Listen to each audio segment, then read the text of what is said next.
stand and go, Women's March? And one day we go, and I have these bizarre ideas all the time. And I'm talking to my friend Rebecca, who's somewhere over here.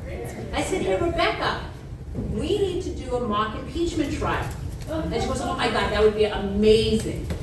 So we're thinking, I'm thinking, I know this man, Mike Hudson. I'm pretty sure we have some shared values here, some shared core belief.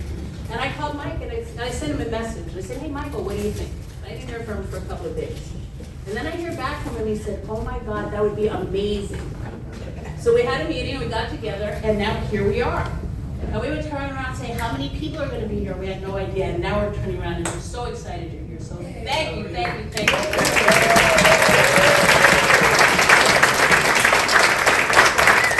I do want to say that the energy for our amazing staff, our crew, actors, whatever. Ensemble.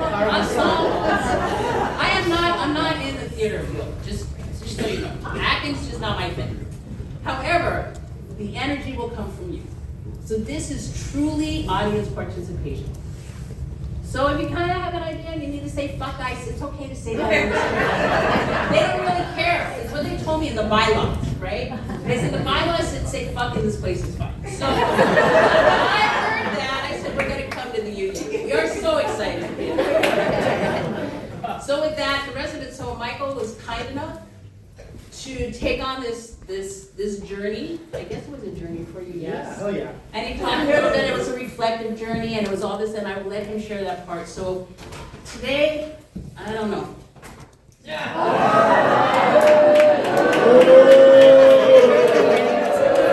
think we're gonna have a chant about this person. Hey, hey, ho, ho. One more time. Hey, hey, ho, ho.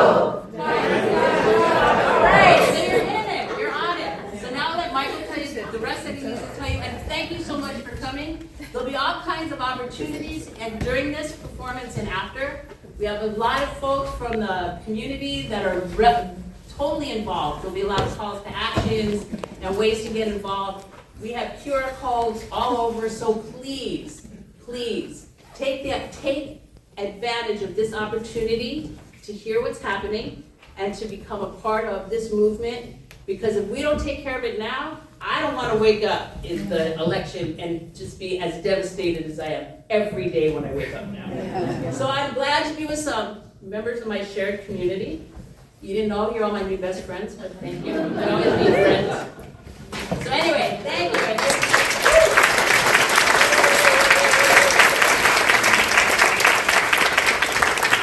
All right, so Sue called me up, like I don't remember getting a text or whatever, but I just remember Sue calling me up, give me this idea, and I don't think I hesitated for 1 second before saying yes. Because this is exactly what we need. More than anything, I think Sue said to me, like, I'm just feeling so like alone, so isolated, so frustrated. We need something to get people together and community together. I'm sick of just like emailing my Congress people and just, so we've got people all in the same room together, and this is just the beginning of activating for for the foreseeable future until this goes around. I just have one more thing, and this is, I'm going to say this, but Michael's way better at it than I am. One of the ideas was people need an opportunity to use their voice. Not everybody's going to stand on a corner. A lot of us do, but not everybody's going to stand on a corner. And political theater is one of the most engaging, activating, and opportunities for people to use their voice. No one had to come and try out. We didn't have huge auditions, right? I want to be involved. I want to be involved. And so my intention is as many ways as we can get as many people involved, and as many voices can be heard, and as many ways for people to use their voices. That's probably what our shared passion is, right? Yep, oh yeah. Right. Sorry, And our cast are all people who volunteer, not trained actors. A couple of my students have got some good training are in there, but mostly it's just community folks in the community who volunteer to get involved with this and give a little bit of their time and come be a witness for this impeachment mock trial. Just a little bit. Wish it was real. Hell yeah! Hell yeah!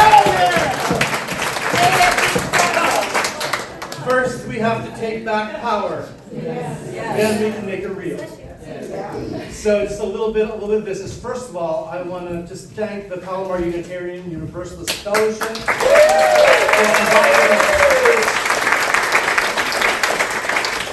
For those of you who are not familiar, it's a liberal religious organization. It's non-denominational, and it's people of all different religions can come and practice here and be part of this community. I've been part of this community since like 2003. A lot of our readers are part of this community.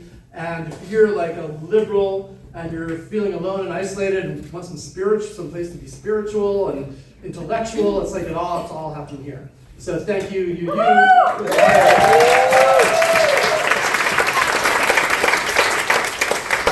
If you need to use the bathroom, you could go through this door, but try not to, There's some bushes out there. yeah, well, go through this door to the left, but try not to distract you. You could go out that door and to the right, and the bathrooms are kind of in this hallway right here. Please turn off your cell phones or any other noise-making devices you might have, except for voices. Turn those voices up to 11. Yes. Be the 12th man. And of course, there is no charge for tonight's event, but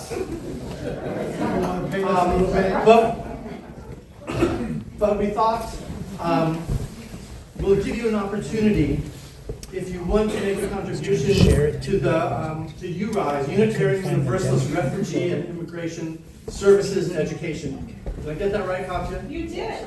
Yeah, URISE. We'll bring Katya up at the end to say a little bit about what that is, but we're not asking for a fee, but if you want to make a donation to URISE, you know, they're in the thick of it. They're working with the immigrants who are impacted and suffering right now.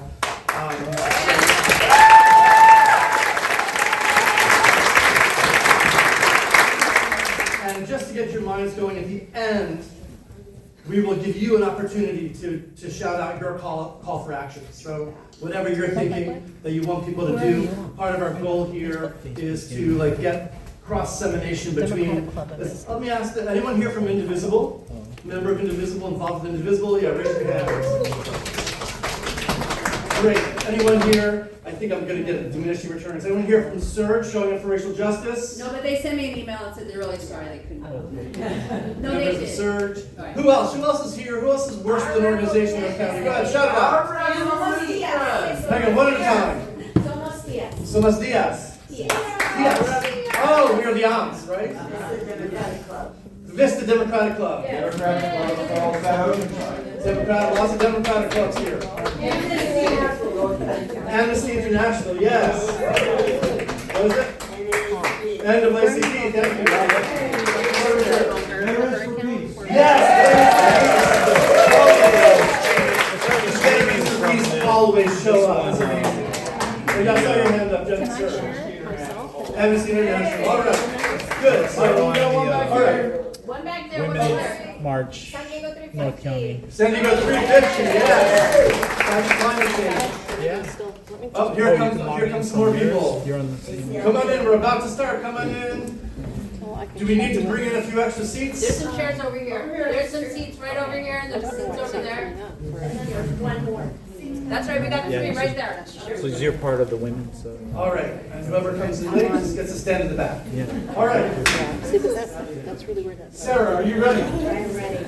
All right, let's do this thing. Mic's on. But as soon as you start, I'm gonna wait for you to. These mics are you live right now? keep shutting off. So, Yeah, if you're like, if you can log in from Test. National Women's March. North County. should just stay on. Okay, here we go, Sarah. Take it away. Actually, Hey, Joe Toole and everyone, photographer to their back. Friends, neighbors, fellow patriots, we are here today to do our patriotic duty. When our so-called representatives in the halls of power shirk their responsibilities and fail to live up to the demands of the moment, in a democracy, it falls to the people to do what must be done. Tonight, we will follow the format of a true impeachment trial. with a few modifications. And so we begin our people-powered impeachment mock trial. See, I just clicked.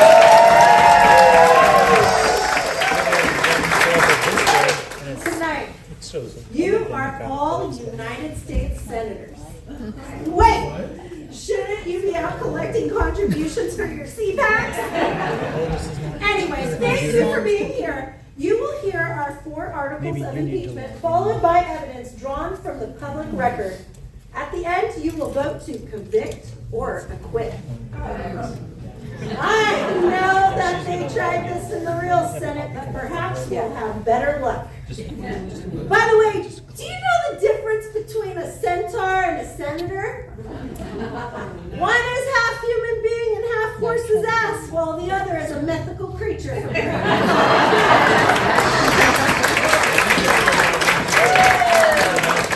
The presiding officer of an official presidential impeachment trial is the Chief Justice of the United States. However, since John Roberts has proven himself to be in the pocket of the president, we cannot trust him with the fate of our nation. Plus, Supreme Court Yeah, but I need to justices only share do it from favors in this exchange for one. luxury vacations and yachting trips. And with the budget cuts to the arts, we couldn't afford it. So tonight, all rise for the people's Chief Justice. Chief Justice, just us.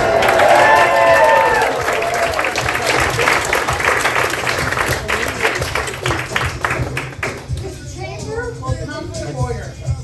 If there's a way you can log on to the women's You are watch assembled page, as the then you can United share it States from Senate in a mock impeachment trial. This proceeding is educational and artistic. It is. It claims no legal authority.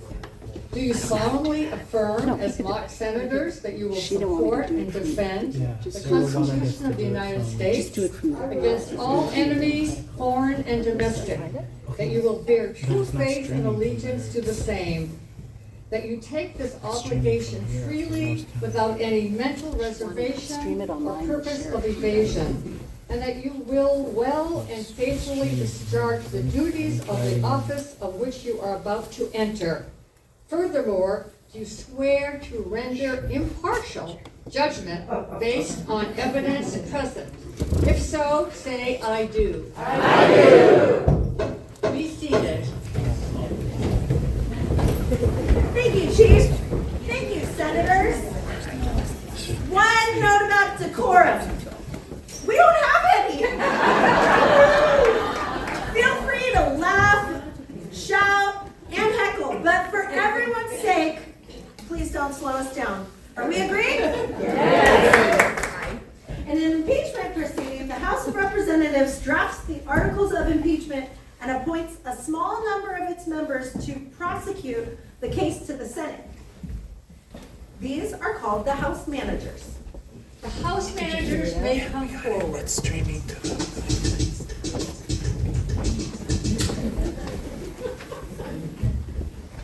Senators, impeachment is not a criminal justice process. It is a political process.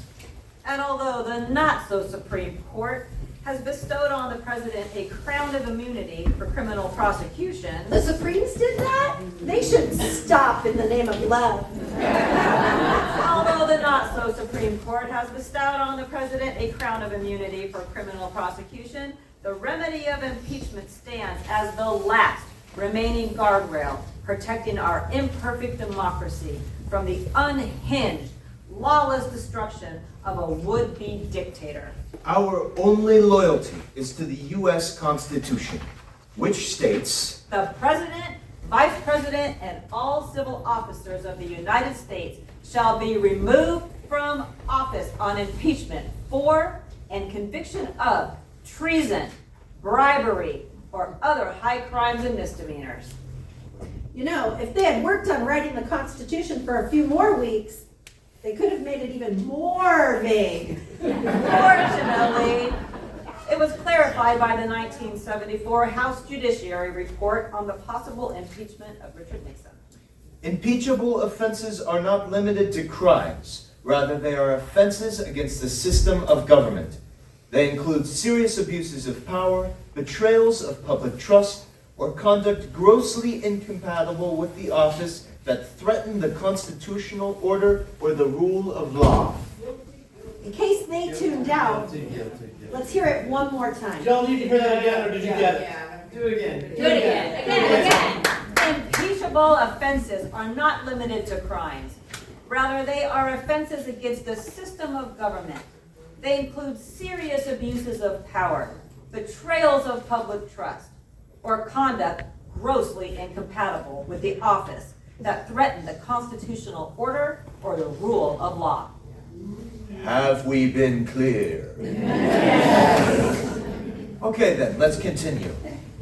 Senators, we will present to you 4 articles of impeachment, the evidence for which is so apparent and so obvious that all you have to do is open your eyes, open your ears, turn off Fox News, and use your good old common sense. Article 1, Election Interference and Democratic Sabotage. Article 2, abuse of power in pursuit of authoritarian capture. Article 3, breach of the Constitution, denial of civil rights, state violence, and turning Americans against each other. Article 4, corruption, self-dealing, oligarchic rule, and shattering the rules-based international order. Senators, what say ye to these articles of impeachment? Guilty.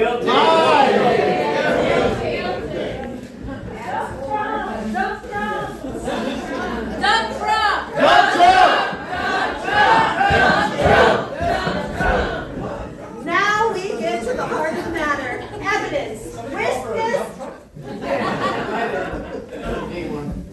Evidence, witness testimony, arguments, and rebuttal. All the hallmarks of a great courtroom drama. And you, the senators, are the jury. For the sake of dramatic action and to spare you the redundancy of repetition over and over ad nauseum, we have pre-sworn all the witnesses. Rest assured that they are under oath and will speak the truth. For once, it's jarring at first, but try to get used to it. The House managers will introduce Article 1. Article 1, Election Interference and Democratic Sabotage. Senators, Article 1 concerns the most sacred promise of a democracy, that the people choose their leaders, and that those leaders protect the peaceful transfer of power. The evidence we present will show that Donald J. Trump, in his conduct while President of the United States, gravely undermined the fabric of our democracy by denying and attempting to overturn a wholly legitimate national election. He incited violence against the government of the United States in violation of his constitutional duty to faithfully execute the office of the president.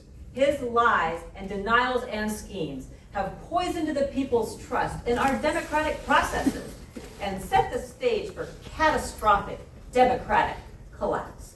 We will show you that the election of 2020 was secure, That the courts repeatedly rejected the claims of fraud, that officials from both parties said the same thing, and that the president was told this repeatedly by his closest advisors, yet he continued to pressure state officials to discard certified votes and substitute illegal, fake electors. He lost. He knew he lost, and he acted anyway. And that's not even the half of it. Wait till we get to the second term. Senators, you will now hear evidence drawn from the public record. The witnesses may come forward.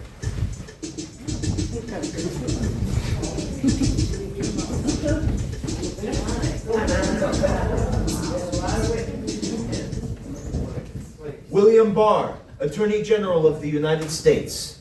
I told the president repeatedly there was no evidence of widespread fraud, that there is nothing there. It was all bullshit. At first, I wasn't sure, but I've come to believe that he knew well that he had lost the election. Jason Miller. Senior First Lady. I told him the legal challenges were not going to work. He ignored my advice. 61 lawsuits were dismissed, dropped, or rejected by courts for lack of evidence or legal standing. He lost. Eric HERSCHMANN, Senior White House Advisor. I told him the fake elector plan was unlawful, that I didn't want to be part of a coup, and he'd better get a great fucking criminal defense lawyer.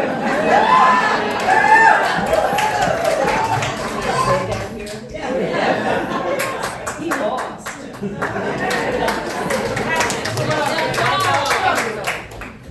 Fake electors, seizing voting machines. I told him, we're going to get charged with every crime imaginable. He lost, and he knew it. Mark MEADOWS, White House Chief of Staff.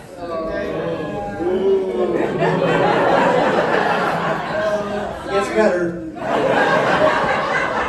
I asked my son to look into it because I needed a straight answer without another paper trail.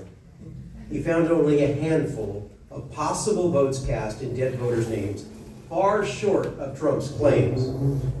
When I told the president, he said, I don't want people to know we lost, Mark. This is embarrassing. Figure it out.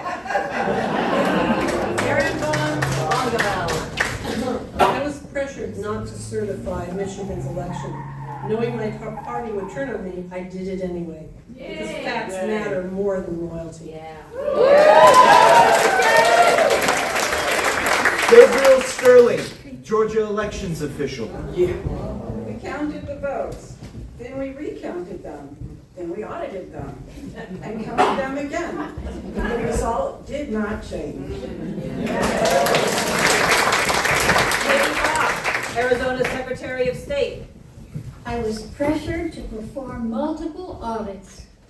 I oversaw them while being threatened for doing my job. They confirmed the election was real and the lies were false. Brad Raffensperger, Secretary of State of Georgia. The president called me up and asked me to find 11,780 votes. It was not a perfect phone call. After I refused, Trump called me an enemy of the people. My family received death threats. On December 19th, the president sent a tweet to his followers. Make a protest in D.C. on January 6th. Donald Trump! Donald Trump!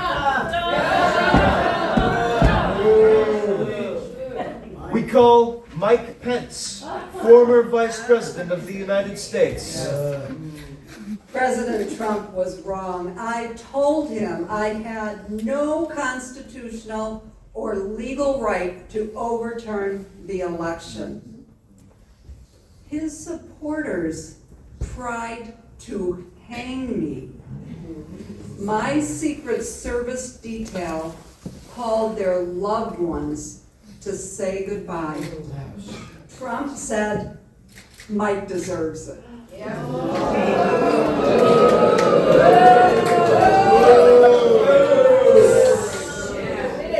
Senators, the House calls a composite witness. This voice represents the United States Capitol Police officers who stood the line on January 6th.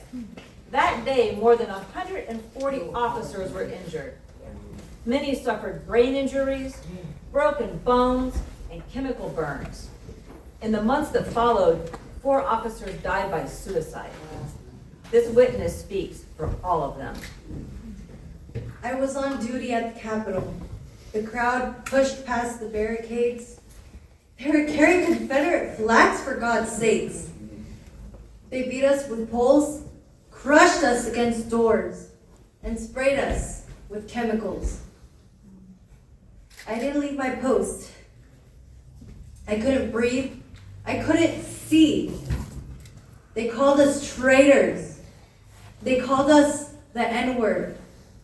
Some of us never made it out alive.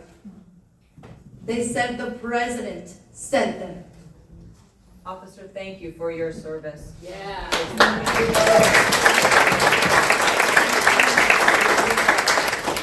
And now, in his second term, obsessed with his 2020 failure and determined to control the outcome of future elections, the president has embarked on a campaign of executive overreach, seizing local voting records, coercing states for voter data, conspiring to deploy ICE to intimidate voters, and threatening to federalize elections, in direct defiance of the Constitution's allocation of election authority to the states and Congress.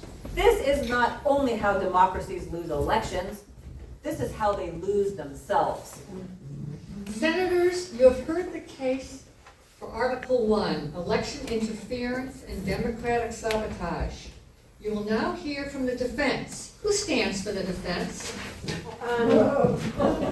Excuse me. The president is unable to acquire legal counsel at this time.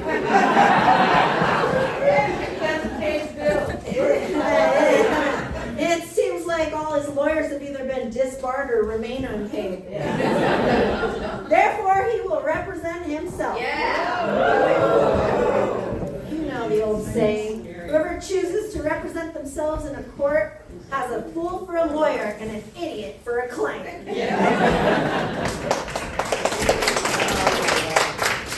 Very well, Mr. President, you may now present your defense.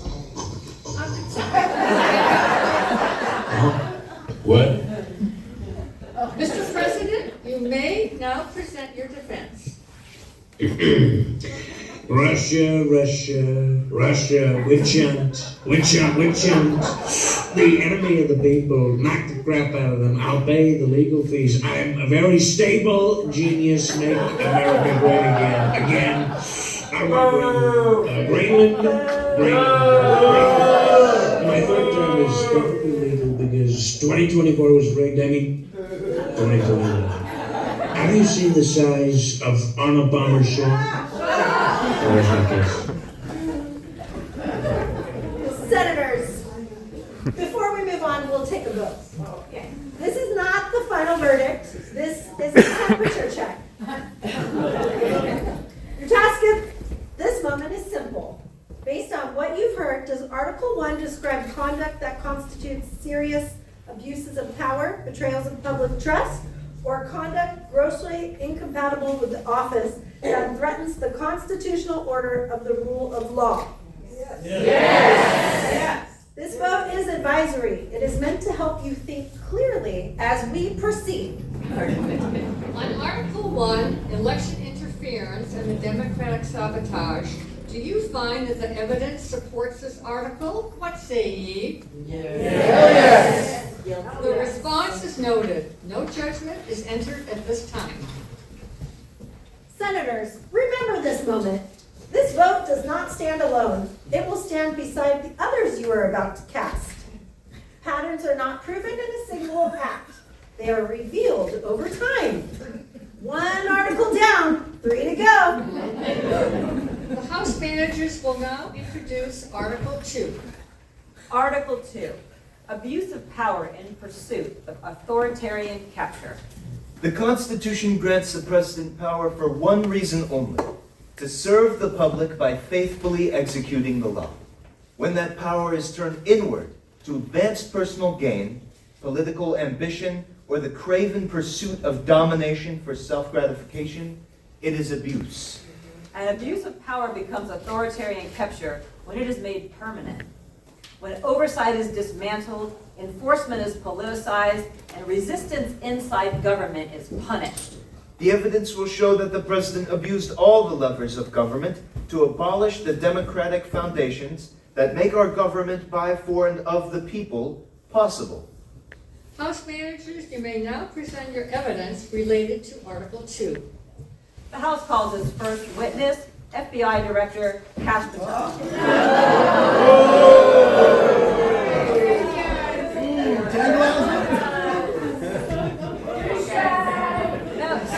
You're the director of the FBI, right?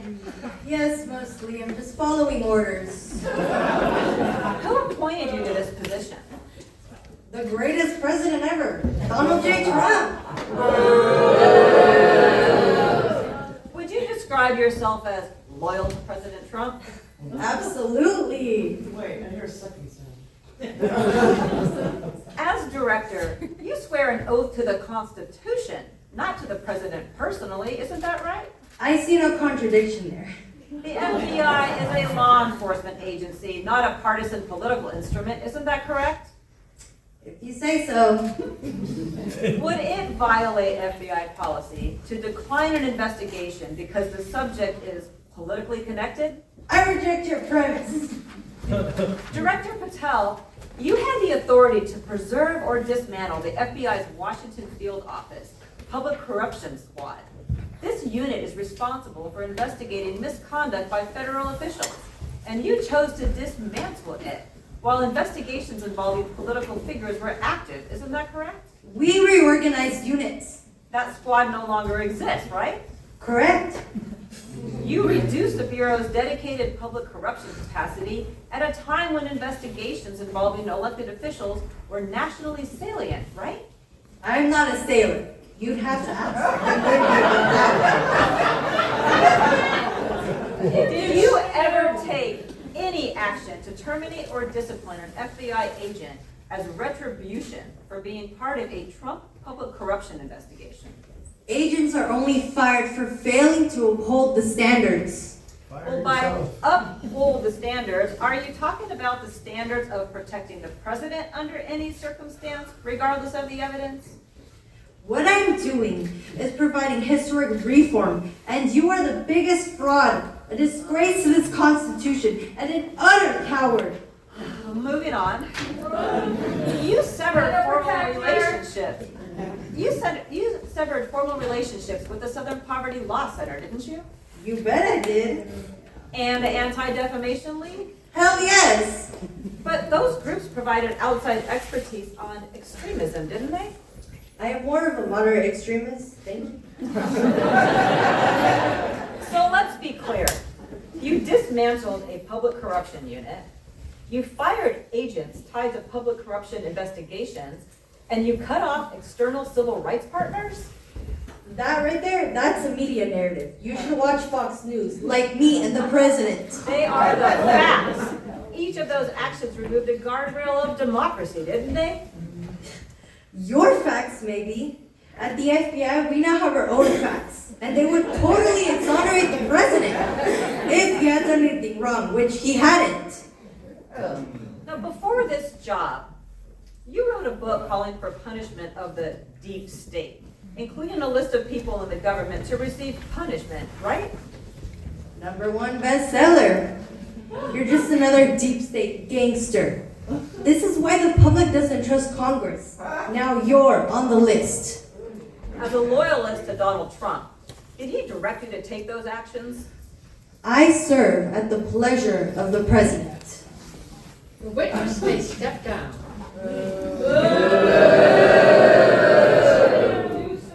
We will now call the Attorney General of the United States, Pamela Bondi.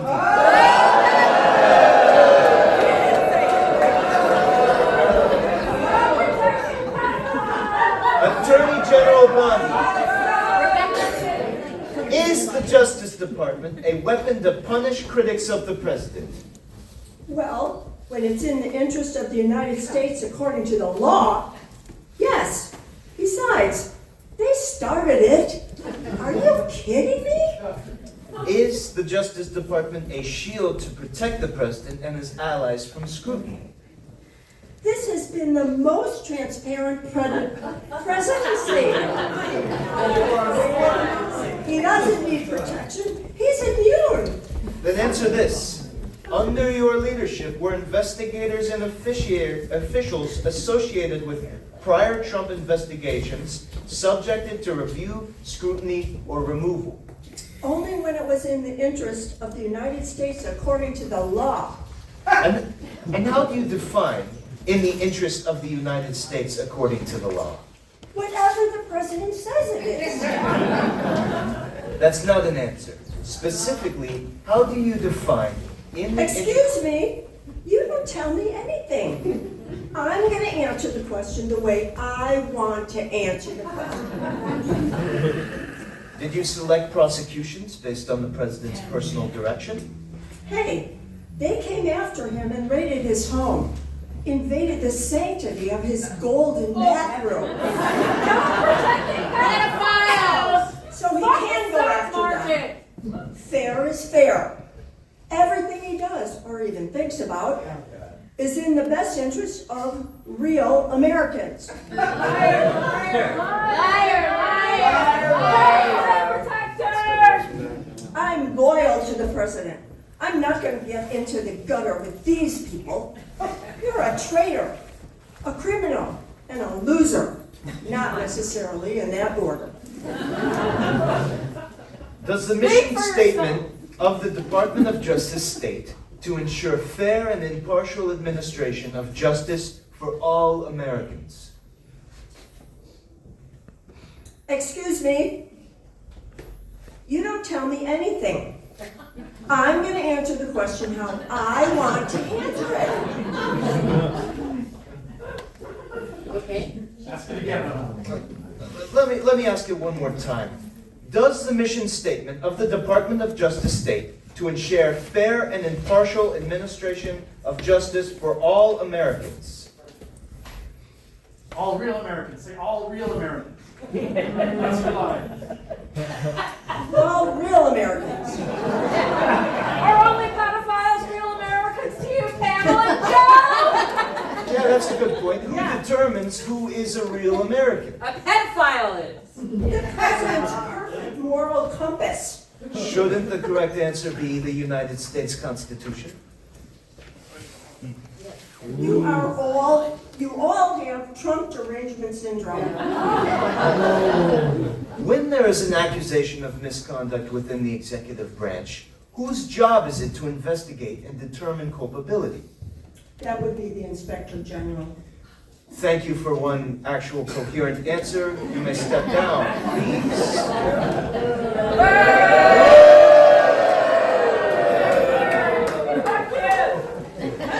Now the House calls the Inspector General for the Department of Justice. Fired by Trump without explanation.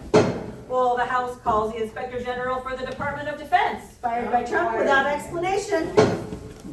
House calls the Inspector General for the Department of State. Fired by Trump without explanation. House calls the Inspector General for the Department of Homeland Security. That's right. Fired by Trump without explanation. House calls the Inspector General for the Department of Health and Human Services.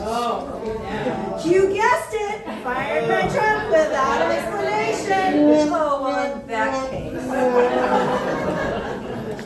Let's move on. The House calls our final witness for Article 2, former CIA senior analyst, Dr. Sam Watchman. Dr. Watchman, why are you testifying today? Because I love my country, I love my family. I'm frightened by what this administration is doing. I've spent my career assessing threats, studying patterns, implementing policies overseas. I specialized in moral ambiguity, operating in the gray areas. We've propped up some questionable regimes, and I've seen the playbook from the inside. I never thought I would see it implemented here. Can you give us a concrete example?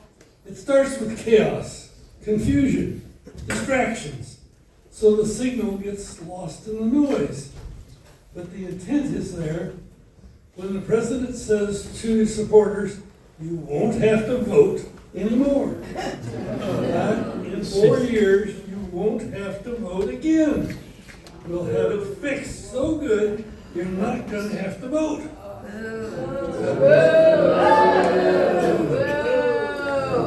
The public will dismiss it, but the followers get the signal loud and clear. Who was the president speaking to at the time he said that? Turning Point Actions Believers Summit. Christian nationalists. Were there any other signals you see? Yes. The president said we shouldn't even have an election. He described elections as a sickness that must be straightened out one way or the other. Analysts look for the repetition across contexts. This is a consistent theme for the president. Surely this is just talk, bluster. Why does it have you so rattled? It's more than that, just words. The moves he's making to get control of the elections are already happening. He just seized all the election materials from Fulton County, Georgia. He got the director of the National Intelligence involved. This is just speculation, but he could see the materials to establish a narrative of national security threat as an excuse to federalize the upcoming elections. Dr. Watchman, what gives you that impression? He just said it in an interview. The Republicans ought to nationalize the voting. The Department of Justice has been requesting full, unredacted voter registration data from at least 30 states. They tried to coerce Governor Walz by offering to withdraw ICE from Minneapolis if he would turn over Minnesota's voter roll. Why would they want that data? What did they use it for? The national voter roll would give the ability to purge voters based on his own criteria. The president is immune. So what's to stop him? And has the president and his allies signaled what that criteria might be? Yes, the president frequently distinguishes between real Americans and others, frames political opponents as enemies of the state, and conflates citizenship with identity, heritage, and religion. When the president tells Christian supporters they will not need to vote again, he is signaling the intent for a permanent theocracy. A permanent theocracy? What countries currently have permanent theocracies? Afghanistan, Iran, Saudi Arabia, Brunei, to name a few.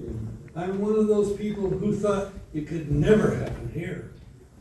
But it's happening even faster than I thought possible. Dr. Watchman, thank you for your courage in testifying today.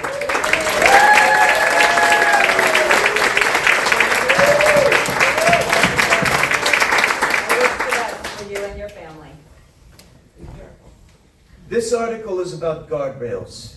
Inspectors General exist because no administration is trusted to police itself. When President Trump removed the watchdogs overseeing justice and intelligence, and the DOJ and the FBI, and dismantled internal safeguards, the result was predictable. You heard from our witnesses, directors of our two highest law enforcement agencies, that they are operating on loyalty to Trump at the expense of the Constitution and the American people. Oversight's gone at the top. Accountability is weakened inside. Expertise cut off at the edges. That is how democratic processes are demolished and power rises to one unaccountable man alone. And we can only call that what it is: fascism. Senators, you have heard the case for Article 2. You will now hear from the defense. Someone please wake up the president. I've said it before and I'll say it again. Russia, Russia, Russia, witch hunt, witch hunt, witch hunt. I did something no other president's ever done. I passed many cognitive tests more than any other president because I know you get those last questions, those last 10, 15 questions, and I aced them. And all the presidents taking the cognitive exam. Could you imagine Sleepy Joe taking a cognitive test? George Washington never passed a cognitive test, or Millard, Fillmore, everyone within half a brain agrees that I'm the greatest president since Jefferson Davis. I've ever heard. So to sum it up, this trial is a witch hunt, a hoax, a scam, and 2 more witch hunts. You see, there are 3 witch hunts in this. I'll just keep saying it over and over until Yeah, people start to believe it. That's always the concern. Nobody cares about this stuff. You will probably losers, and soon they're going to know because after my third term, Don Jr. will be president. And if you think I'm mad, wait till you see him in action. I rest my case.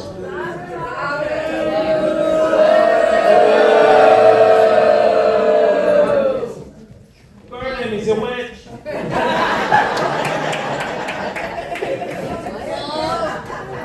On Article 2, abuse of power and authoritarian consolidation. Do you find that the evidence supports this article? Respond yes or no. He's guilty! Guilty. The response is noted. No judgment is entered at this time. Our second vote, and the pattern is emerging. A pattern of betrayal. In every instance, the president serves only his self-interest. A betrayal of the public trust. A betrayal of the Constitution.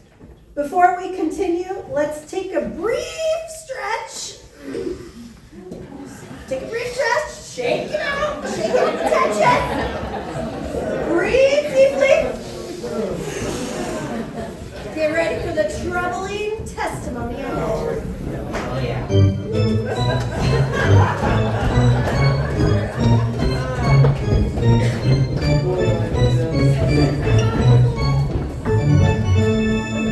Lock him up! Lock him up!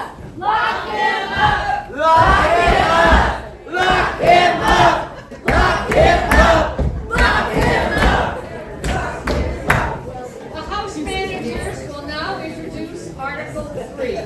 Article 3, breach of the Constitution, denial of civil rights, state violence, and turning Americans against each other. Guilty. Senators, the betrayals identified in Article 3 can only be measured in the human cost of the president's power-hungry abuse. They say the cruelty is the point, but it's so much more than that. Abusers wield their cruelty to diminish and belittle and squelch the humanity in those they dominate, to make us feel weak.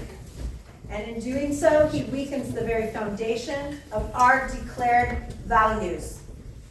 Aspirational values are perfectly manifest in our law, our Constitution, the Constitution he swore to protect.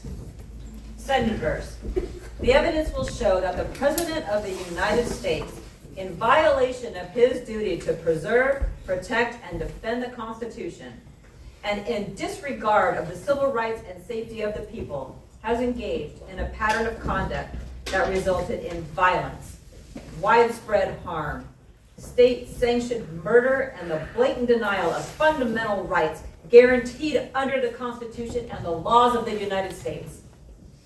We commend the witnesses for this article, who put themselves at risk to speak up against an authoritarian regime that would like to see them silenced. We begin at home, because this is where the harm is felt most keenly, in the neighborhoods, the kitchens, the bedrooms, and the cemeteries of our cities. We call the mayor who is in the fray, Minneapolis Mayor Fry.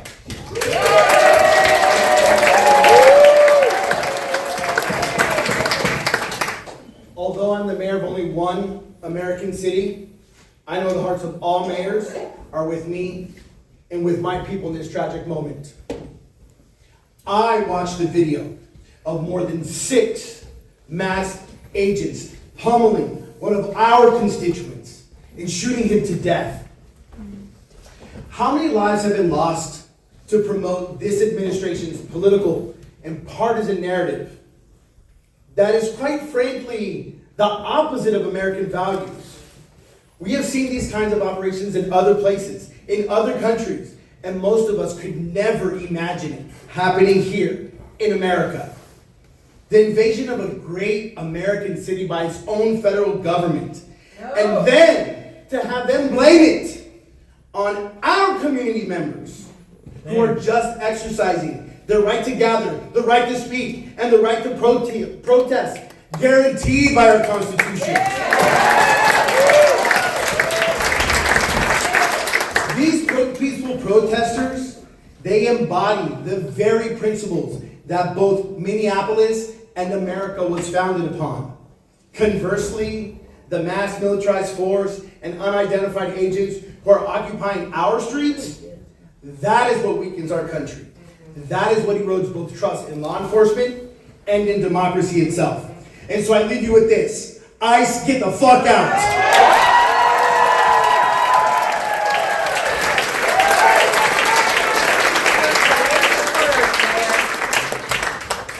Now, let's hear the testimony of an eyewitness we call Marion Grace.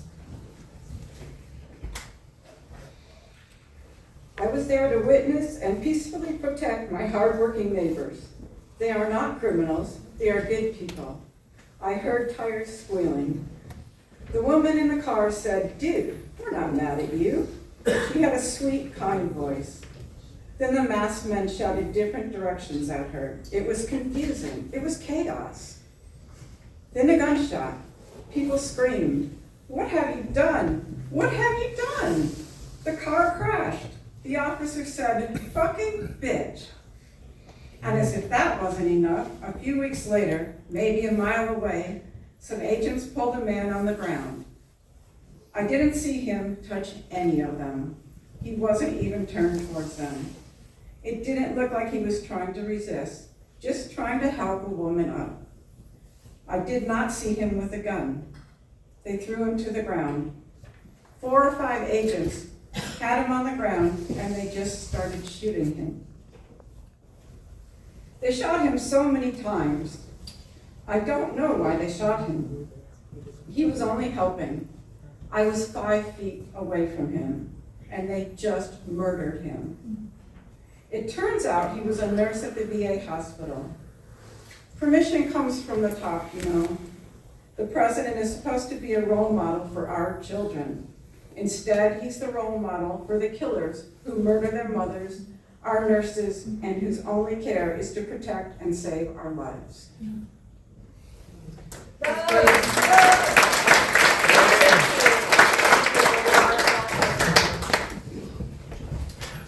Why are the people taking to the streets? To protect their neighbors from what?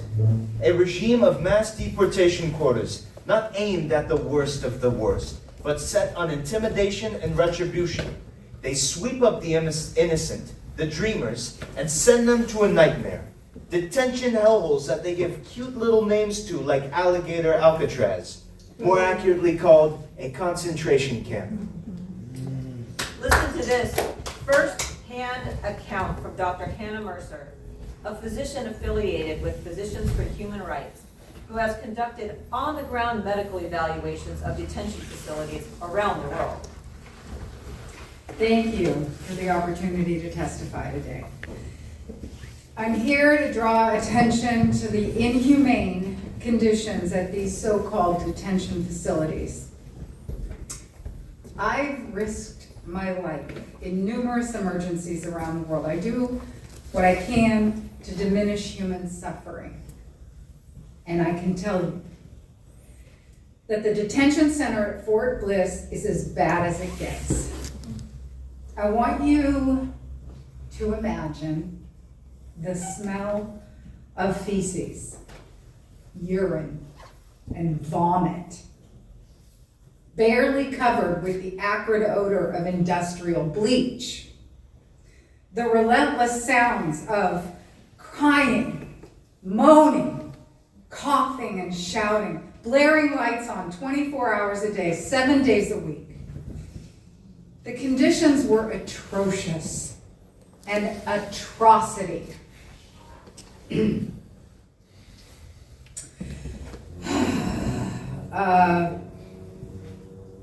I saw multiple patients with bacterial infections caused by exposure to feces, which came from overflowing toilets. The overall sanitation conditions were deplorable. Children covered in their own mess. Not offered clean clothes or proper care. I mean, these are children. And they're separated from their parents and put into this traumatizing environment. And some of them they're so small. And they're crying for their mamas and papas and their children. Surely we can all agree that they're not gangsters or drug dealers or criminals. Most of the detainees are good, hardworking people, our neighbors, PTA members, and essential workers, detained based on skin color or accent, denied due process. Ooh. And many are, in fact, U.S. citizens. I'm haunted by these images. I see them when I close my eyes at night. But mostly, I am haunted by the intentional cruelty. At Fort Bliss, the harm was systematic, intentional, predictable. It was the president's policy expressed through broken bodies and broken spirits. What kind of people can inflict such misery and not feel anything? It's called cruel and unusual punishment.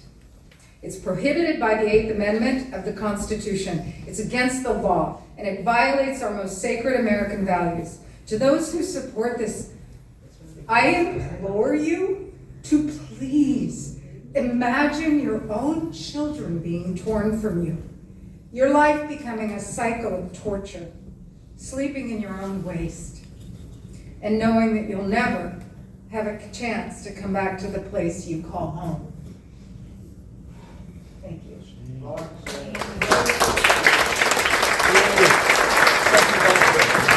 For your powerful, personal, and vulnerable testimony.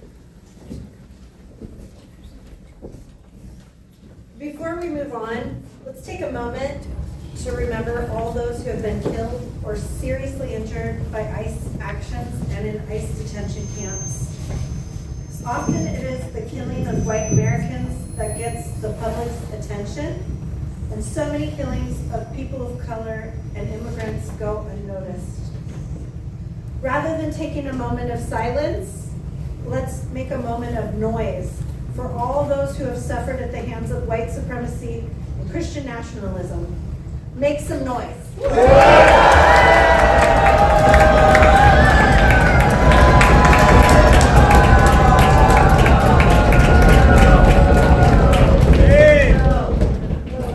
We now move on to the militarization of American cities. We call Judge Reason, a proven centrist judge who has ruled against Democratic and Republican administrations when the law required it. So both sides hate her? Judge Reason, please explain your ruling regarding the president's deployment of troops to U.S. cities. I issued an injunction ending the federalization and deployment of National Guard troops in Los Angeles. I did not issue this ruling lightly. I'm fully aware of the weight of executive responsibility, particularly in moments of unrest. I have seen disorder. I understand the government's obligation to protect public safety, and that is precisely why constitutional limits matter. The deployment at issue placed federally controlled forces into civilian spaces without the extraordinary conditions the law requires. Military forces may not be used to execute civilian law unless Congress has clearly and explicitly authorized it. The president does not have a blank check to use the military inside the United States. General unrest or political protest is not an insurrection. Disagreement with federal policy is not a breakdown of civil disorder. Invoking emergency language does not make an emergency real. That's right. It does not dissolve constitutional protections. the Constitution still applies. Statutes like the Posse Comitatus Act still apply. And courts still have the authority to say no. If courts accept that a president's declaration alone is enough to justify any action he desires, then the limits written into law become meaningless. And once that happens, the role of the judiciary collapses from a check into a rubber stamp for a dictator. There we are. And I want to add, I listened carefully to the doctor's testimony, and I concur. The horrific and inhumane condition of these so-called detention camps violate our Constitution and the values that once made our country great.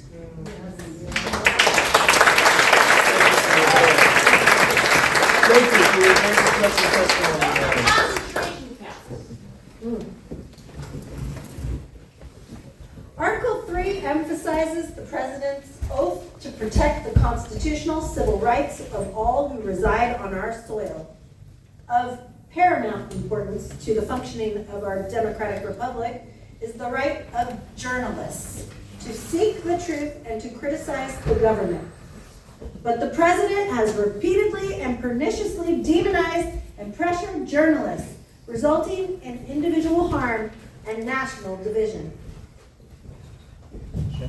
We call the Pulitzer Prize-winning international investigative journalist, Clara Reeve.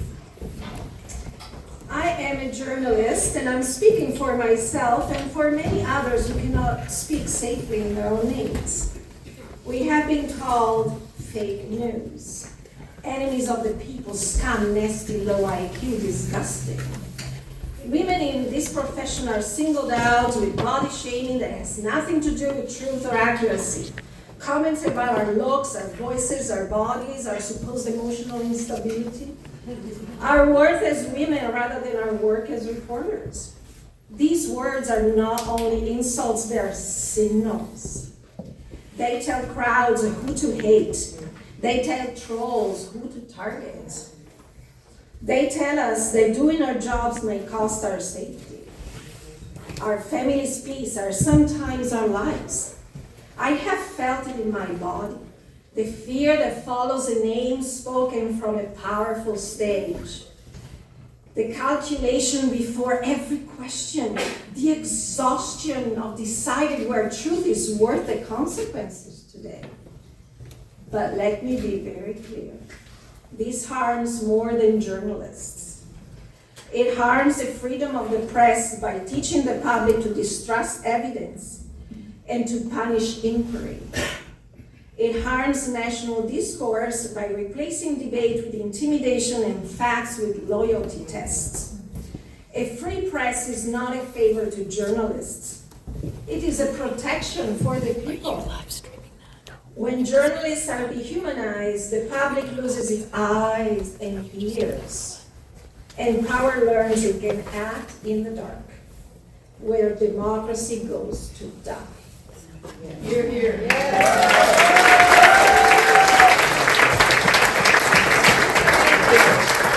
Thank you for your commitment to truth and democracy. The military illegally sent to American cities citizens detained and murdered in their own cars. Mass detention torture camps. Journalists demonized for shedding light in the dark. And now we will see the impact of the president's wholesale demonizing and dehumanizing of the American public.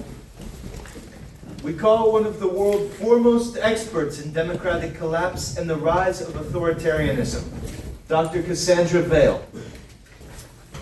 The president has repeatedly labeled fellow Americans not abstract voters or policy opponents, but American citizens who happen to align with the Democratic Party or the political left as the enemy from within. He has said that we have some very bad people, radical left lunatics, who are more dangerous than foreign adversaries, and that they are sick and evil. He characterizes arguably over half the American population this way. You, me, our friends, our families, our loved ones. I need to warn you plainly. In parts of our country right now, political opponents are no longer described as wrong or misguided. They are described as literal demons, as agents of Satan, as enemies in a spiritual war. I study extremism because I have seen where this language leads. When people are taught that their neighbors are not human, but evil incarnate, violence stops feeling like a crime and starts feeling like a duty. The data are unambiguous. When leaders or movements frame politics as holy war, threats spike, harassment becomes normalized, and a small number of believers decide they are justified in acting alone. They believe they are saving the nation or serving God. This is how democracies slide into bloodshed without a single order being given. Words like these erase restraint. They turn disagreement into extermination. And when these words are spoken by the president, political violence spreads like a virus. Some say we are in a civil war. It is undeniable that the deplorable rhetoric of our president is pushing us to the brink.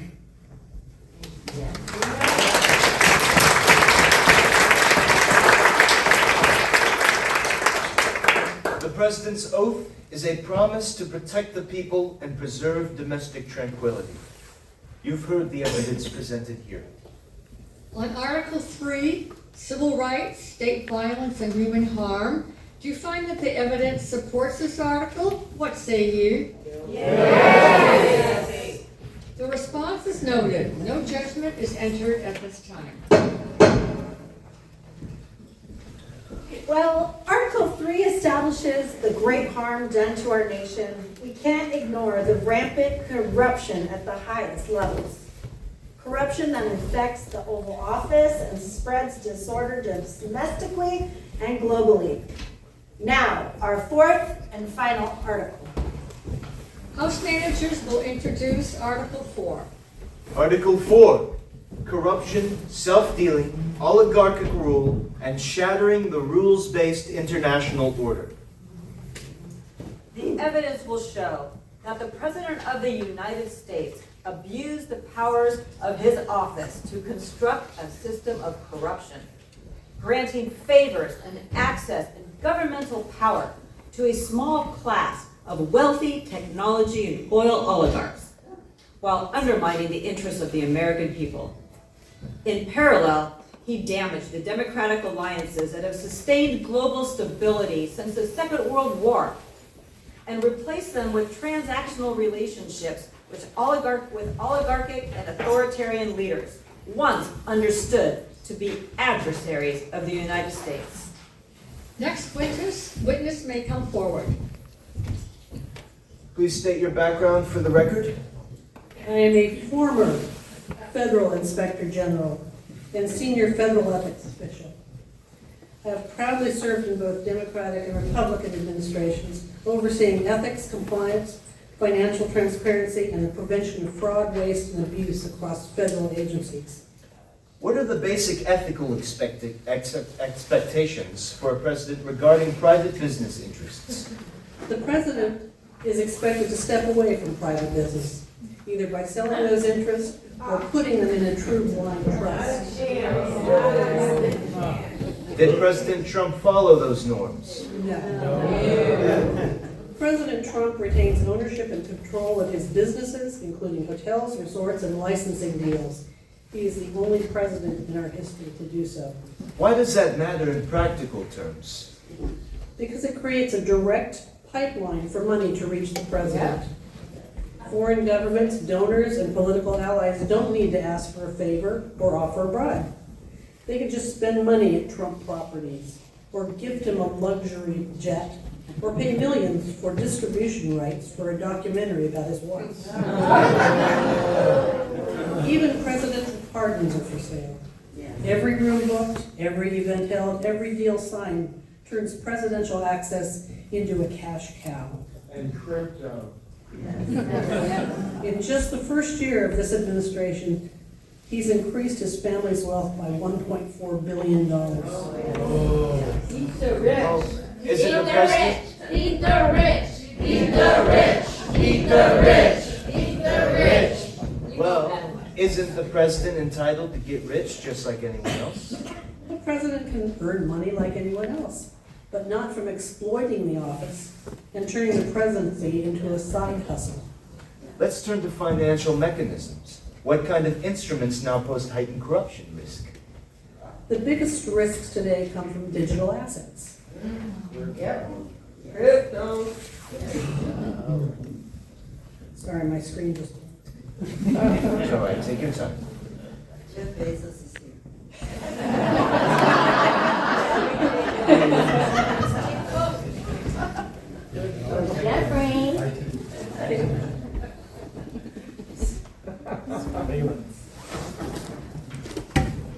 The biggest risks today come from digital assets, cryptocurrency projects, and meme-based tokens. Those schemes are designed to hide who's sending money, the source of the money, and why, making traditional oversight impossible. Has the president always supported these so-called digital assets? Before he began profiting from them, the president repeatedly warned that these digital assets were dangerous. He said they were based on thin air. He said they were a scam. He said they enabled illegal activity and should be heavily regulated. What changed? What changed was that the president realized he could make a boatload of money from them, and then he gutted the oversight. I'm sorry. Please continue. So the president is using his office to increase his personal wealth. Absolutely. The president is currently raking in profits from 2 crypto ventures. The first, World Liberty Financial, has already generated at least $1.2 billion in cash for the president and his family. It's also very alarming that a foreign government official in the United Arab Emirates invested $500 million in the venture, of which $187 million flowed to Trump family entities. That buys a whole lot of influence. And did the UAE get any suspicious benefits? Oh, yeah. Trump granted them permission to acquire highly advanced AI chips that were previously considered a national security risk. The second is the Trump meme coin. I'm sorry, the Trump meme coin? A speculative digital token branded with Trump's name and image. Speculative digital. Can you explain this for the folks here? A meme coin is a made-up coin or token, like in a video game.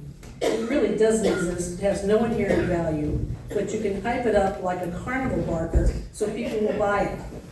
As more and more people buy in, the value grows, even though there is nothing real to back it up. The president used his celebrity status, presidential cachet, and devoted following to convince people that the value would soar. He announced a private dinner for the top holders as the most exclusive invitation in the world. Ordinary people buy these fictions, hoping the president's hype will raise the value, but the large holders, including foreign crypto figures, get direct access to the president. The Trump meme coin has generated around $300 million, mostly in fees. And how did ordinary investors fare? They paid the price. Ordinary Americans lost money in massive numbers. Hundreds of thousands of small investors were left underwater, while a handful of insiders and early holders walked away rich. Most of the people who lost money are his supporters. He's even got a third scheme now in the works. Trump Media is preparing to launch a new prediction market platform to encourage gambling on anything and everything, while his recently appointed Trading Commission chair withdraws rules regulating these markets.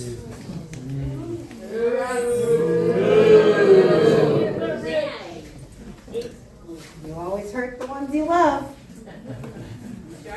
What is the impact of these dealings on the practical functioning of our country? The president is fond of scaring everyone by saying, you won't have a country anymore.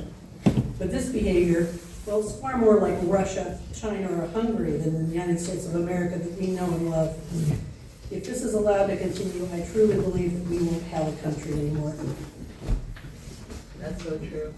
Ripping people off like this used to be illegal in this country, but that was before America was great again.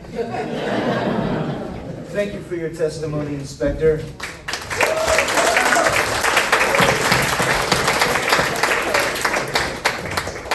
Next, we call the 4 oligarchs of the apocalypse.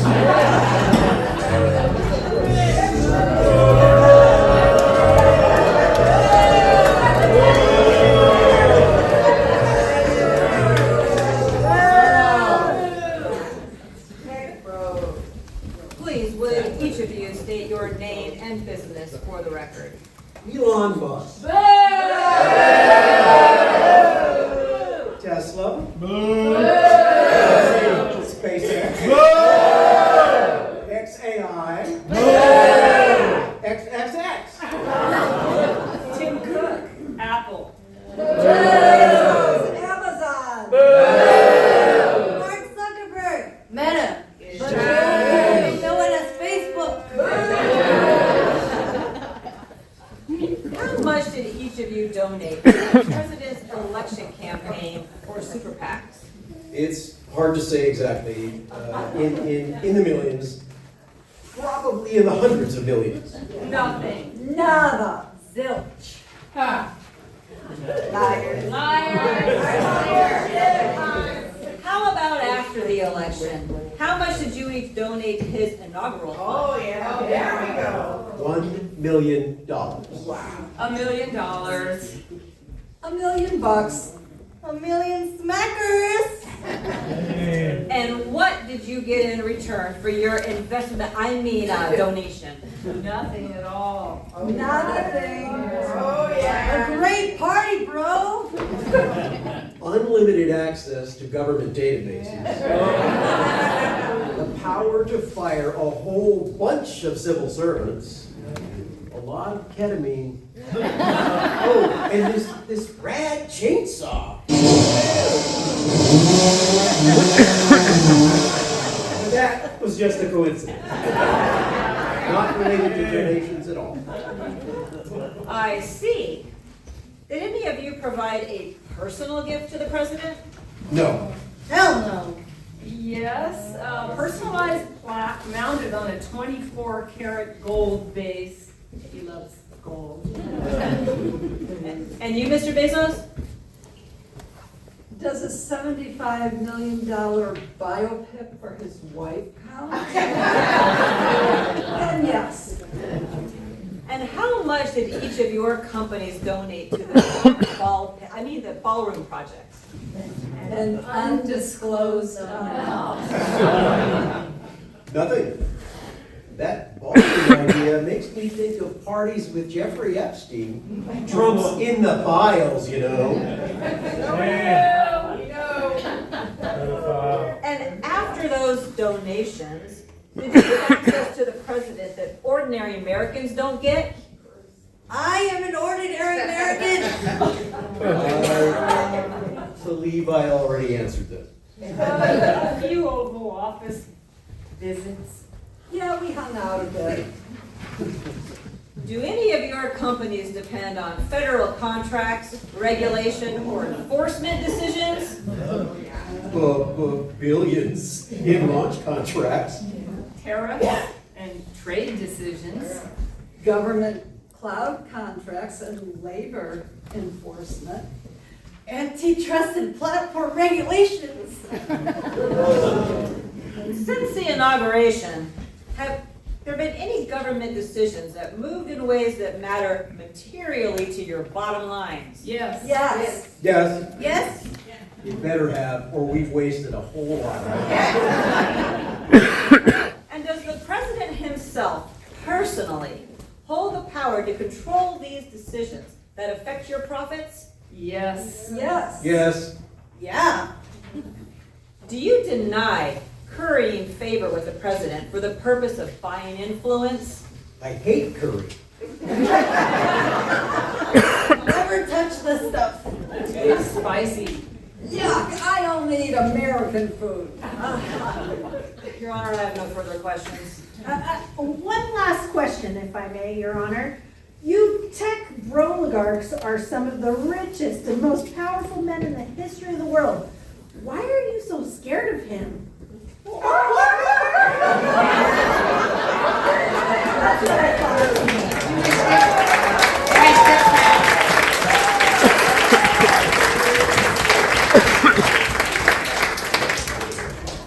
Our next witness is widely regarded as the world's foremost authority on oligarchy and democratic collapse. For decades, he has studied how democracies fail, not by coup, but by capture, when wealth consolidates power, hollowing institutions from within.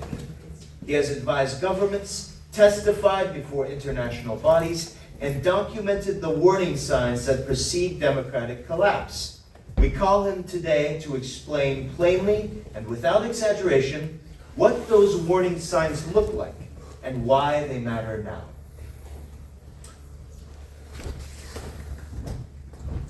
Professor Sentinel, we've heard the term oligarchy used to refer to this administration. What is oligarchy? What we are looking at is not complicated and it is not normal. There are a small group of extremely wealthy interests have taken control of our government, and they are using it to make themselves richer while everyone else pays the price. How is this manifest in the current administration? Under Trump, billionaire CNOs and fossil fuel executives are getting exactly what they paid for. They got massive tax breaks, deregulation, weak enforcement, and special access, while ordinary Americans struggle to afford health care, housing, and groceries. These corporations cause real harm to our democracy, to public health, and to climate, and nobody is holding them accountable. The oil and gas industry sits right at the center of this. Trump openly told industry executives to give him extraordinary amounts of money, and he will roll back protections and let them do whatever they want. This is not governing. This is selling the government to the highest bidder. And this corporation does not stop at our borders.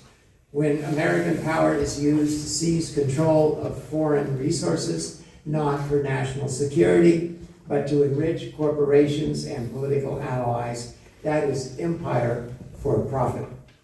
And now what's their plan to sell this to the American people? They already have a built-in propaganda machine, starting with Fox News. Right-wing oligarchs just purchased CBS and are angling to acquire CNN. When you dominate the media, you can sell corruption as patriotism and lies as truth. Ultimately, you can distort the entire culture and rewrite history. This is not supposed to happen in a healthy democracy. And if we don't confront it now, what comes next will not be a democracy at all.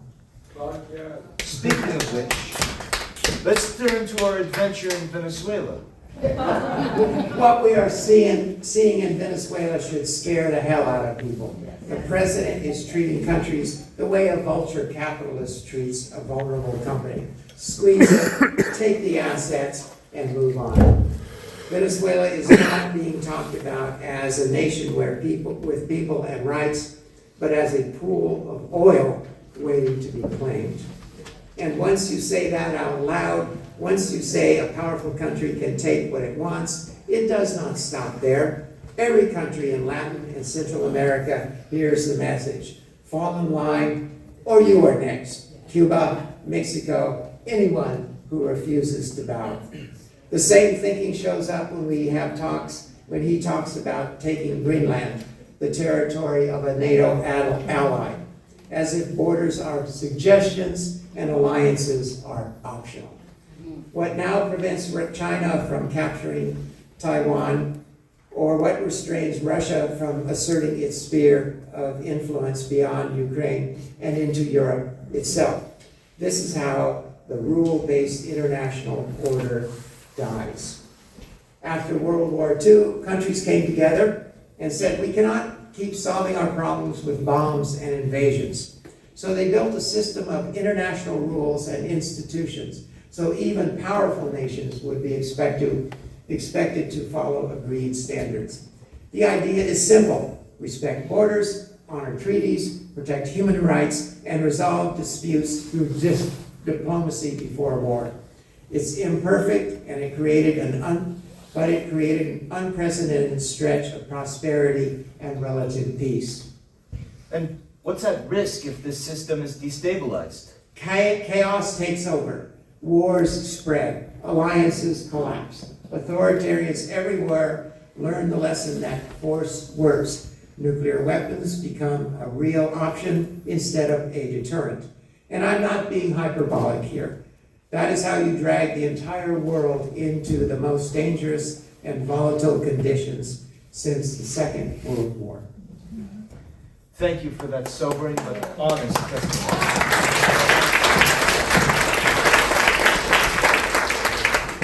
The evidence here clearly shows that the president has abused his power to enrich himself and his friends by promoting unstable instruments of influence peddling, thrusting us into foreign entanglements to extract oil wealth, degrading the foundation of the rules-based world order, and in doing so has pushed our nation and the world to the brink of uncertainty.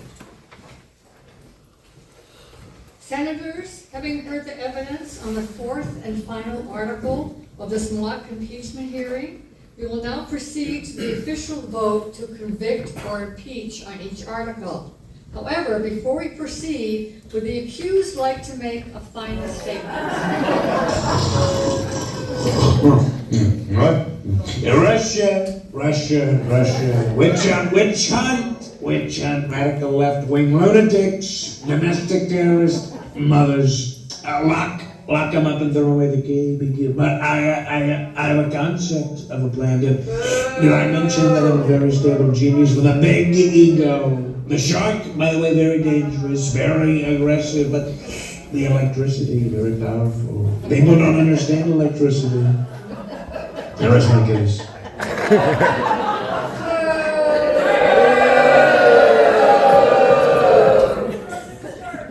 Senators, having heard the evidence and rebuttals, we will now vote on each article. When prompted, you will say either guilty or not guilty. Guilty! Order in the court, please.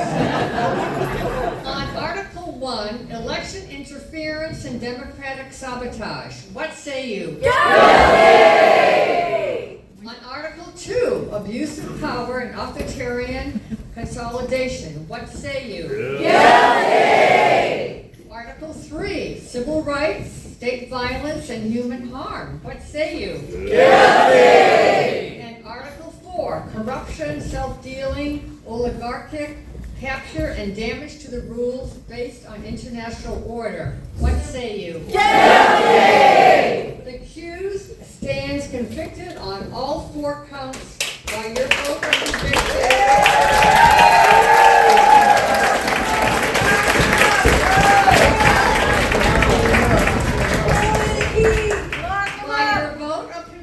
The president is removed from office.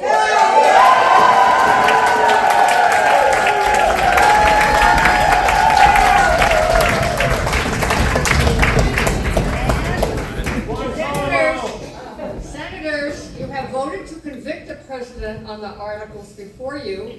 Under the Constitution, conviction resolves guilt.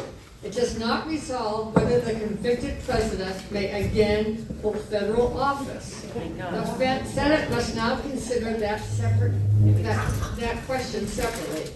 All those in favor of permanently disqualifying the convicted president from future office, say disqualify. All those opposed say no. The judgment of this body has been rendered. The authority of the Constitution has been exercised. Senators, House managers, witnesses, we thank you all for your time. The American people thank you for your time. This impeachment trial is... Wait! Our mock impeachment trial is done, but our work is just beginning. Our proceedings tonight have painted an honest but dire picture of the state of our nation. I dare say alarming. We have only a small window left to prevent the full authoritarian transformation of our country. A tragic end to our 250-year experiment in government by we, the people. I know it's already been a long road and many of us are exhausted and burned out or even feel hopeless to prevent this outcome.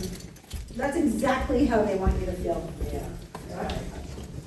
But we have internal resources that we are not even aware of. Look at what happened in Minneapolis. Resilience, strength, love, and hope. We have to shake things up so vigorously that we create a blue tsunami at the midterm elections. But it doesn't stop there. We have to envision a new dawn for America that is not beholden to the establishments of any political parties or to billionaire oligarchs with their techno-feudalism. An America where money has no place in politics.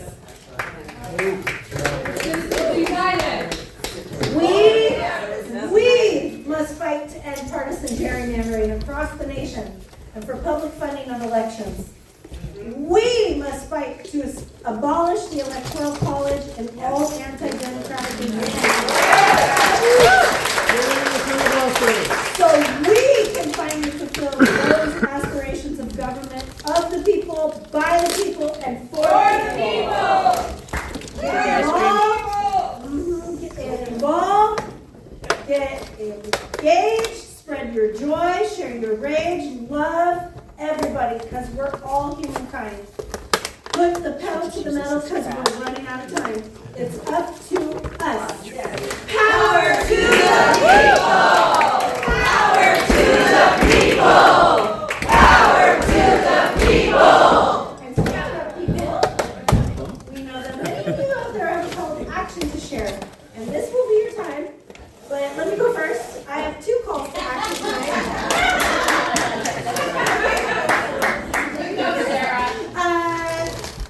I have a petition in the back to support school funding by making Proposition 55 permanent. What that would mean for Vista, I'm a Vista educator, I teach first graders. What that would mean for Vista is the loss of $29 million annually or 1 in 6 teachers. So I have a petition in the back.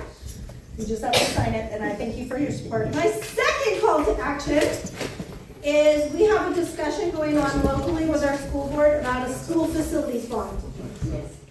I teach in a school that was built in 1955. I don't know that they really done much to it since then. We have 2 board trustees who want to stand in the way of a democratic process right now and not allow voters to decide on a school facilities bond. Though polling shows 62% of our community wants to invest in children, wants to invest in schools. I feel very passionately about this. I was a Bovier kid. I watched them tear the school down and now they're rebuilding it. It's beautiful to see. So I have a QR code that will take you to my email template. With all the emails, please let them know how you feel. And my email's on there too. If you want to get more involved on that issue, please reach out to me because I have a tracker and I am going off on this. So please connect with me and I will need your help. If you have a call to action, raise your hand and one of our house managers will bring the microphone over to you.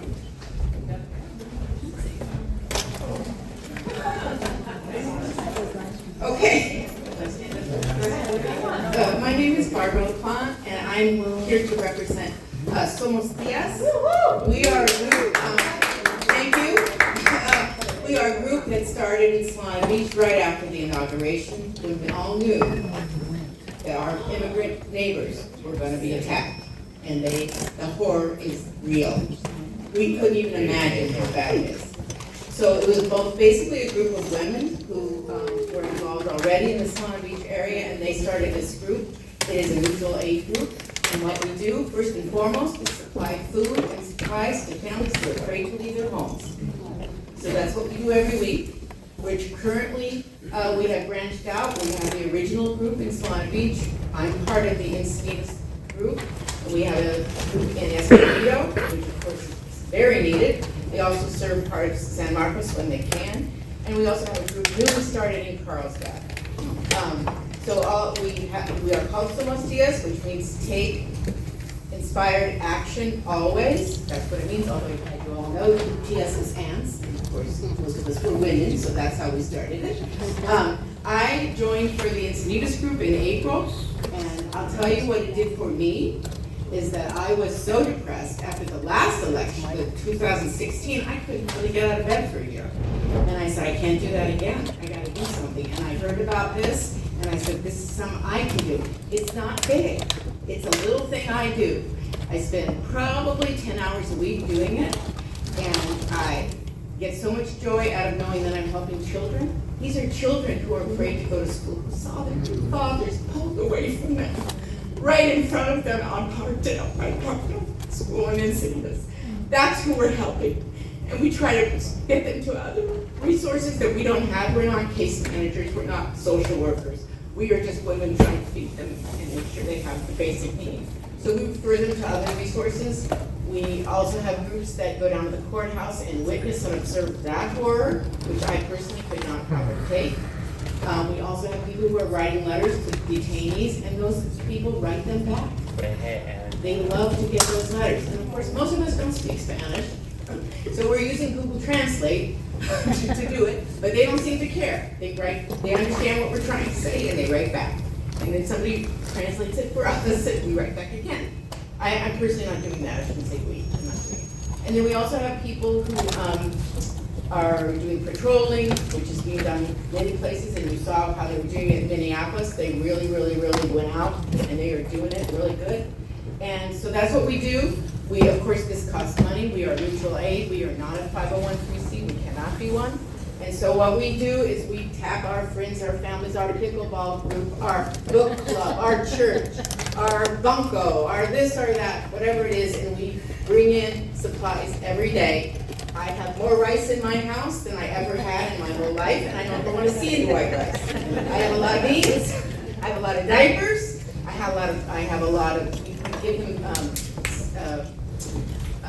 shelf-stable milk because we don't have a way to provide refrigeration when we deliver. So I have so much shelf-stable milk that I could feed lots and lots of people with their cereal, and I don't like them. So this is what we do. We always need money. We always need volunteers. So that's what I'm about. We have back in the back, you'll see this is our QR code. We also, you can look us up. There is a GoFundMe, which is at somosdias.org. And we welcome anything you want to do for us and for our neighbors because they need us more than ever, and it's going to only get worse. So thank you very much for Good. Thank you so much for sharing all of that. Just as we go forward, folks, I think there's probably a lot of people who have some stuff to share. Let's try to keep it brief so that everyone has a chance. No criticism for you. Fantastic. Here we go. Thank you. I will be brief. With the Veterans for Peace, thank you. I just want to say a couple things about what we're doing. One thing is we have, in the past 10 years, we've given out over 6,000 sleeping bags to people sleeping on concrete in San Diego, in the area. And I'm not asking for donations, I just want you to understand what we can do. The other thing has to do with the VA. I don't know if you understand what the government is trying to do. You know they are trying to privatize everything. And one of the things that we want to do is they want to privatize the VA. And why do I say that? And the VA is the only universal health plan in the whole country. You go to the VA, you can go from one to another. I don't know, several veterans are here, can attest to it. Thank you. And one of the things they want to do is this year, they have taken out 47% of the VA budget for private medical care. And private medical care means they can, in 2 to 3 weeks to see somebody, and they don't even have to relate what they found to the VA. Secondly, what they want to do this year is they want to take around, and I understand this from our Congressman Levin, who I talked to quite a bit, they want to take 74% of the VA budget. That's the total budget, and they don't want any other extra money to be put into it. So this is one of the things they want to privatize, so if you know a veteran, you know how important it is for the VA to exist. Thank you. We all know King said that soldiers were suckers, right? Something like that? I'll make it real brief. Talking to the mic. Talking to the mic, thank you. ICE currently has a training contract with the city of Escondido. Whoa! Thank you, we agree. So please, vote with your feet. Show up at the Escondido City Hall this coming Wednesday, the 25th, at 3:30. Let the city council know how you feel about it. Who else has a call to action? Over here.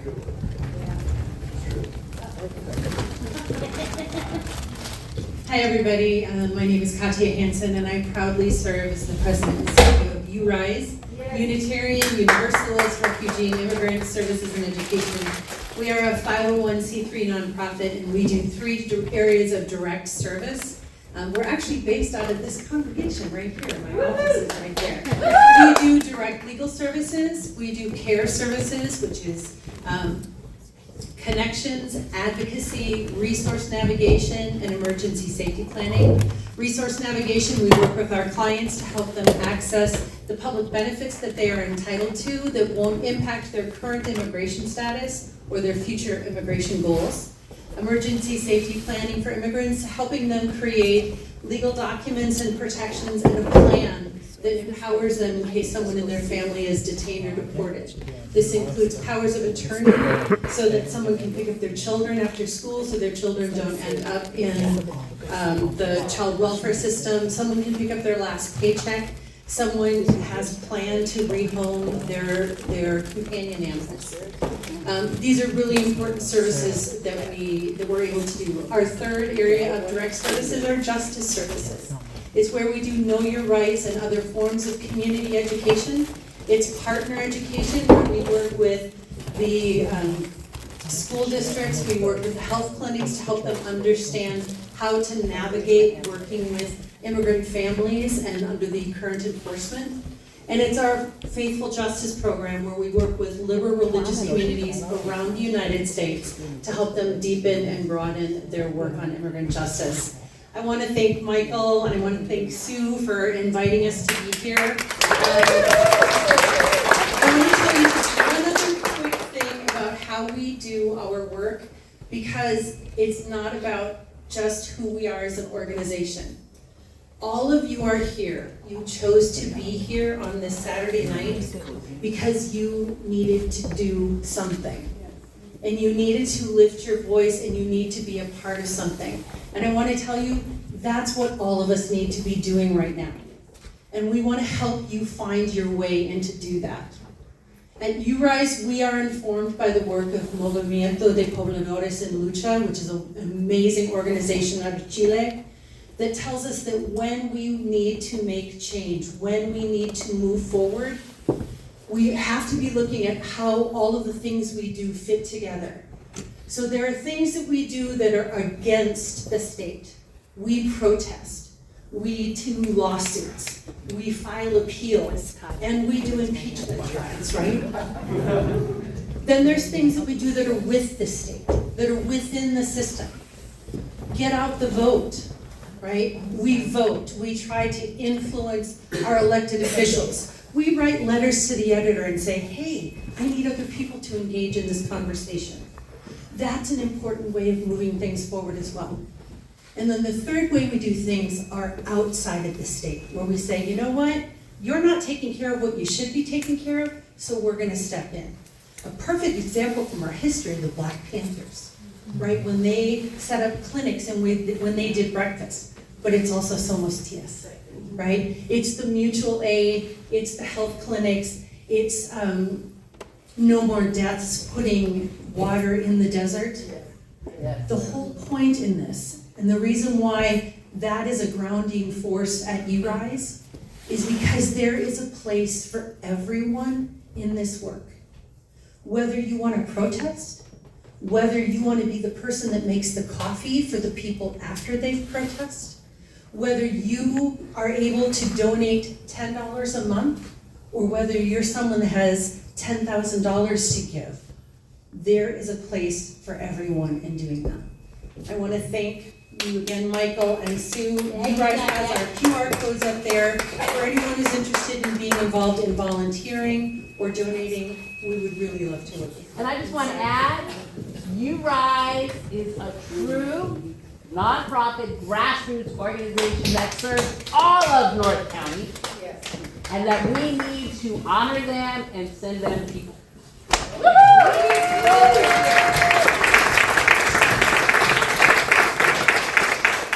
I'm going to pipe in with one.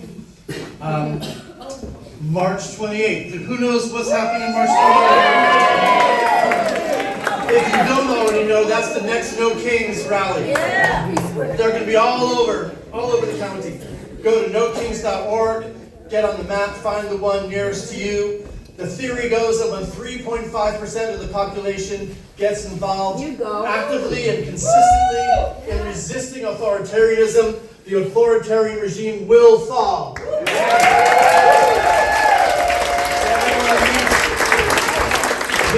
Get involved, stay involved, and get more people involved. If you know people who are just kind of disengaged or think that that there's just situation normal or whatever, they're tuned out, try to get more people, wake them up. We need more people out in the streets and more people engaged in this work. Sue. All right, I have this gentleman back here who's nicely live streamed for us, and then I have one thing to say after. Well, hi, my name's Pat. I'm from, there's a human rights group in Oceanside, HROC, and we do ice patrols. And I'm also with Code Pink and Oceansiders for Palestine, and we stand up for human rights, everywhere abroad and here in San Diego, because I hope it's okay. I put some QR codes and some literature outside, and we stand up against violence, that it's been normalized overseas, and that's the same, now they're trying to normalize it here in America, so we need to stand up and just come together as a community. Thank you. Free Palestine. Free Palestine. Before y'all leave, we have some little ice cream cones and some cuties and some cookies and some Now one more thing. Every day you can take action. You can write an email. Send a stinking email every day. Send an email to Mike Levin. I don't care who you send it to. Every day. The Democrats are complaining because we're sending too many emails and they don't know what to do. And I say, keep them. Just keep them going. I send emails to Chuck Schumer. I live in Oceanside. I said I live in Oceanside. They think it's Oceanside, New York. I send him a freaking email every day. And reminds him how horrible he is. We can do this. Every day you can make a phone call. You can sign a petition. If you're not standing on a corner every morning, every Monday, go to the Dove Library. Go write a few postcards. Every day there's an opportunity to take action. Thank you for coming. Thank you. First of all, readers, please stand up.